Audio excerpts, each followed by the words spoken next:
There's a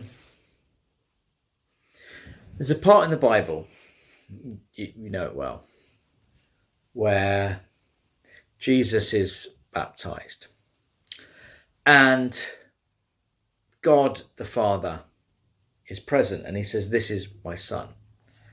Listen to him, or he of whom I'm well pleased."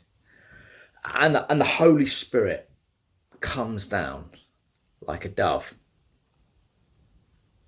and then we're told that the Holy Spirit drives out Jesus into the wilderness.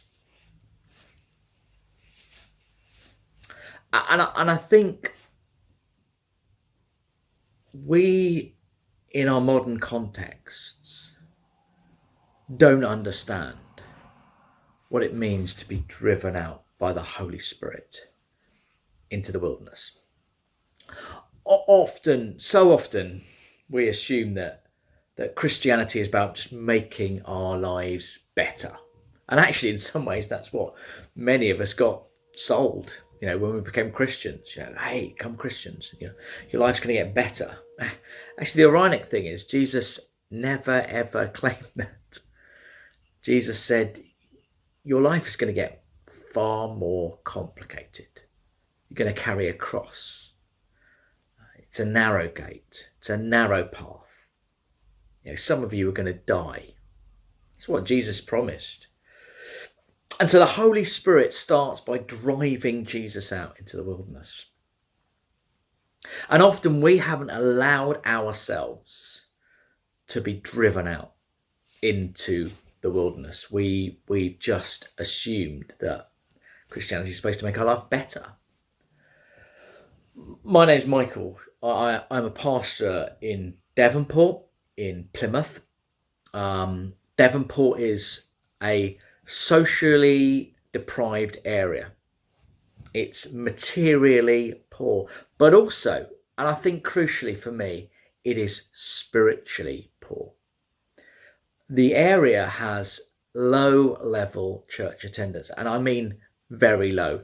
If you put Devonport in any other part of the world, you'd say this is an unreached people group.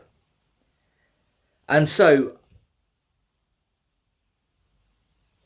in so many ways, Devonport, like so many areas of our cities and some of our rural areas, are wildernesses, deserts. They are spiritually wild.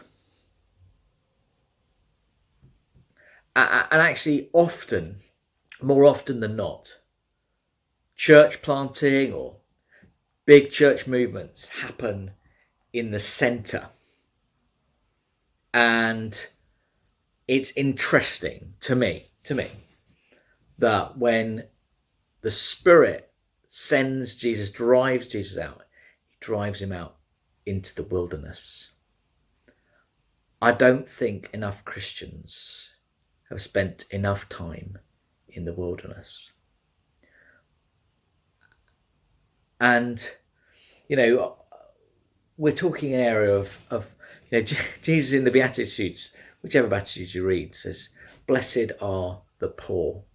And if you read it in Matthew, it says in spirit, and Luke, it doesn't bother. We have ignored the poorest people in our nation. We have ignored places like Devonport. We have ignored them to our detriment.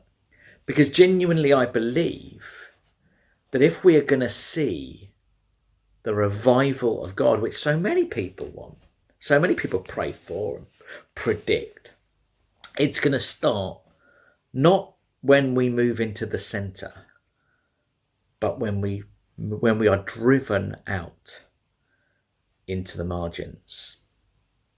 I genuinely believe that if we're going to see a movement of the Spirit of God, it's going to happen in places like Devonport and spread in rather than other parts of the city and spread out.